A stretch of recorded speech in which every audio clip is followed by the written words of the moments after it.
Hervé Franceschi, je vous retrouve dans le cadre de 4 saisons pour trouver sa place dans ce monde. Le livre que j'ai écrit, et sûrement si vous êtes là, c'est que vous êtes en train de le lire ou en train de travailler avec la méthode. Nous sommes à l'exercice de la semaine 15. On parle de oser se dire. Oser se dire, c'est le premier besoin relationnel. J'ai remarqué que beaucoup de gens l'oublient. Beaucoup de gens oublient que oser se dire, ça veut dire oser pouvoir entendre ce que je dis, pouvoir dire quelque chose à quelqu'un pour pouvoir m'entendre dire les choses, pour pouvoir m'autoriser à dire les choses. Et je vous rappelle que s'autoriser, ça veut dire être l'auteur de sa vie. Et si je ne peux pas dire les choses, me dire les choses, je ne peux pas échanger avec moi-même. Et donc maintenant, pour qu'on échange bien avec soi, il faut avoir une relation avec soi, il faut entretenir une bonne relation avec soi. Donc je vous expliquais un certain nombre de choses dans le livre, dans le thème, et je voudrais prendre le temps maintenant pour que vous donniez un exercice pour améliorer ça. Alors je vous propose de définir la relation que vous avez avec vous-même, que vous entretenez avec vous-même. Est-ce que vous avez pris conscience de quel type de relation vous aviez avec vous? Est-ce qu'elle vous convient? Qui a décidé que cette relation devait être de cet ordre-là? Êtes-vous complaisant, super exigeant? Vous lâchez rien? Vous êtes dur? Tendre? Comment vous la qualifieriez? Est-ce que vous êtes vraiment sympathique avec vous-même? Est-ce que vous êtes douce, dur, doux, riche? Est-ce que vous vous entretenez? Quel qualificatif vous associez à votre relation? Et souvent, on n'a pas posé de mots sur la relation. Alors, ce que je voudrais, c'est que vous osiez vraiment vous le dire, vraiment, pour pouvoir découvrir qui vous êtes, quelle relation vous entretenez avec vous-même. Prenez le temps de vous dire et redire tous les jours ces mots que vous aimeriez entendre, que vous aimeriez vous dire, que vous aimeriez pouvoir petit à petit apprivoiser. Vous allez devoir apprivoiser votre relation. C'est l'exercice que je vous propose maintenant. Alors je vous propose de vous mettre comme moi sur une chaise, c'est pour ça qu'aujourd'hui je suis assis. Je vais vous proposer un protocole et que vous allez écouter. Vous pourriez enregistrer, vous pouvez reprendre cette vidéo simplement. Et le plus important là n'est pas de me regarder, mais de m'entendre. Puisque vous allez peut-être même jusqu'à fermer les yeux. Vous pourriez vous le lire si vous préférez entendre votre propre voix. Vous allez pouvoir reprendre ce texte, vous le enregistrer et puis vous le repassez à votre guise. Alors, c'est un rendez-vous avec vous-même. Je vous propose de vous enregistrer, si vous le souhaitez, pour que ce soit votre propre voix, ou bien si vous préférez entendre ma voix parce qu'elle vous aide, je vous propose à ce moment-là de couper la lumière et de rester dans la pénombre et d'écouter et de vous laisser guider. Première partie, restez calme. Videz votre esprit. Vous allez développer des liens dans un domaine relationnel qui, d'habitude, n'existe pas. C'est comme si vous aviez là l'opportunité de rencontrer votre jumeau intérieur. Votre jumeau intérieur, ça peut être votre inconscient ou une partie de votre inconscient. Ce que je suis en train de vous dire, c'est que votre inconscient, c'est la personne qui est là, qui est dans un placard quand vous êtes présent. Chaque fois que vous sortez de la pièce, par exemple quand vous dormez, il sort, il range tout, il s'occupe de tout. Il fait en sorte, depuis que vous êtes né, de faire en sorte que ça se passe le mieux possible. Et peut-être que vous ne savez pas que cette personne existe en vous, en fait, une partie de vous qui est effectivement cet inconscient, qui sait tout de vous, mieux que vous-même, avec beaucoup plus de précision. C'est ce qui vous permet que quand vous recherchez quelque chose et vous laissez votre esprit le chercher en dormant, vous allez retrouver un souvenir dont vous n'aviez aucune idée.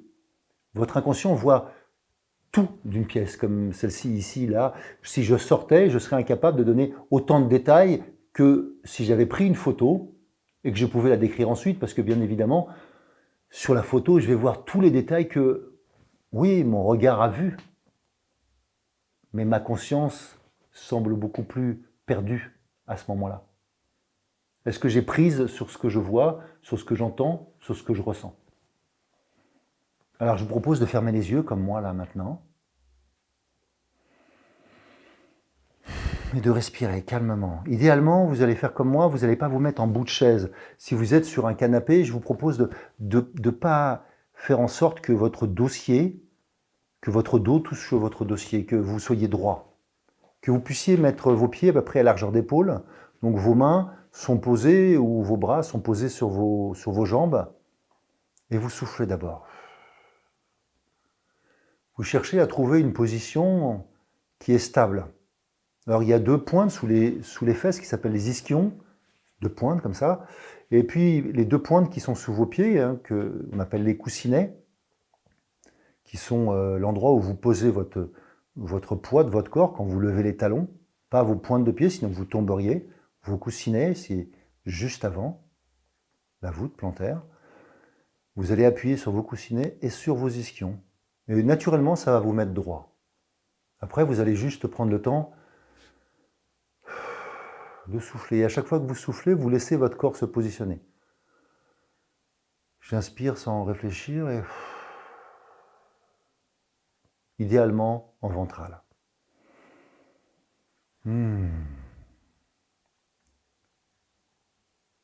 Et une fois que vous êtes à l'aise avec vous-même, à l'aise avec cette position, vous allez prendre le temps de prendre conscience de votre respiration. Et donc, quand vous expirez, quand vous soufflez, vous contractez très légèrement vos abdominaux, vous êtes en respiration ventrale, et vous cherchez en fait simplement à vous grandir. Je le refais, j'expire.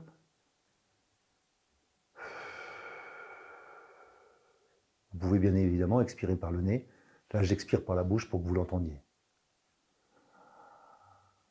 Quand j'inspire, je relâche. J'expire en grandissant. Comme si j'étais tenu par un fil, sans bouger mon menton. En restant dans l'axe, détendant mes épaules. J'inspire à nouveau. Je tasse mon bassin, j'appuie sur mes ischions et je remonte en soufflant.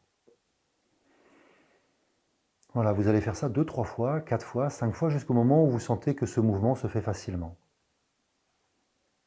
Et là, vous allez écouter ma voix pour essayer de prendre conscience que, à l'intérieur de vous, vous êtes en contact avec une partie de vous-même. Plein de parties, au fond, qui sont peut-être attablées, vous allez imaginer comme une table dans laquelle il y aurait plein d'enfants à table, plein d'adultes, peu importe. Pour l'instant, les visages sont peut-être flous, peut-être pas. Peut-être qu'il y a pas de visages qui viennent, mais des noms, des propositions. Et vous allez imaginer simplement que chacune de ces parties, comme chacune de ces enfants, chacun de ces adultes, est une partie de vous. Peut-être à un âge différent, peut-être avec des aptitudes différentes. Et il y aurait en bout de table quelqu'un. C'est pas le père, c'est pas la mère. C'est le jumeau dont je vous parlais tout à l'heure. Celui qui, à tout âge, a été avec vous. Vous pourriez le regarder et lui demander, en fait, qu'est-ce qu'il a à vous apprendre. Et dans ma tête, je me dis, oui, qu'est-ce que tu as à m'apprendre? Et là, je peux prendre le temps d'écouter ce qui vient.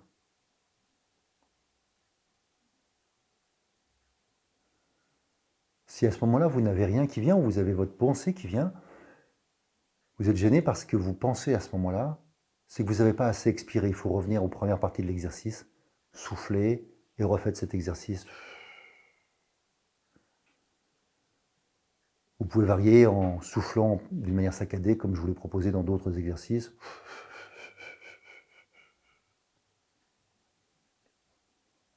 Le but, c'est de vider mon esprit. Je reviens, j'ai posé ma question à mon jumeau, et j'écoute la réponse. Qu'as-tu à me dire? Et là, j'entends par exemple que ça fait du bien d'être avec moi. Ben, moi aussi. Le but, c'est d'entretenir une relation, de créer une relation de soi à soi, parce que plusieurs parties de moi s'expriment en moi, et souvent, il n'y a qu'une partie, c'est celle qui est monopolisée par mon mental, qui est presque une fausse partie de moi.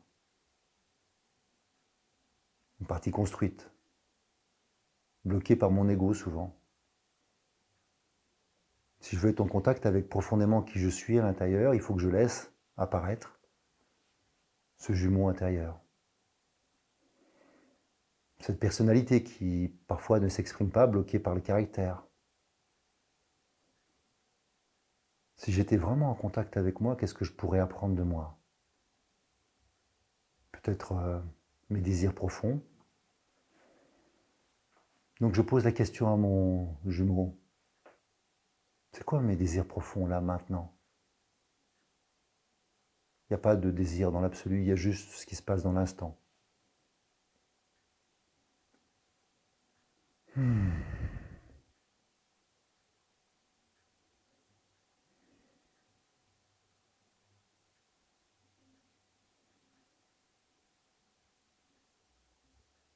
J'entends deux choses. J'entends qu'un de mes désirs, c'est de continuer à faire ce que je fais, les enregistrements, de les partager avec vous, parce que j'ai vraiment envie de faire ça. Je suis heureux de faire ça, heureux de partager ça avec vous. Et il y a une deuxième chose, c'est partager mon amour en fait. L'amour que j'ai pour les humains qui sont autour de moi, même ceux que je ne connais pas. J'ai toujours l'impression que j'ai de l'amour à partager en grande quantité. Est-ce que je m'autorise vraiment à le faire?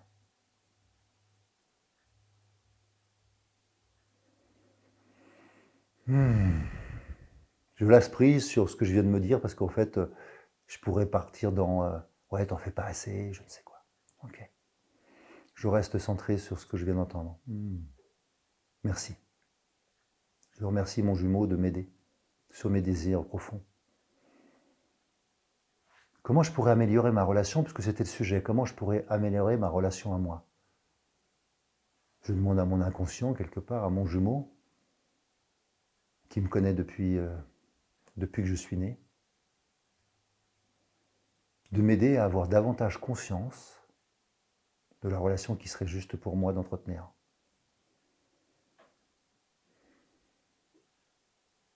Et là, j'entends simplement de m'écouter davantage.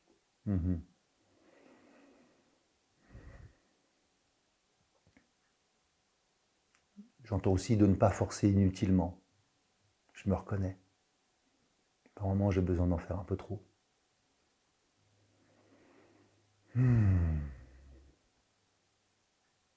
De le faire dans la nature, ça c'est juste pour moi, j'ai besoin d'être dans la nature. Et vous, c'est quoi vos besoins profonds? C'est quoi vos désirs profonds?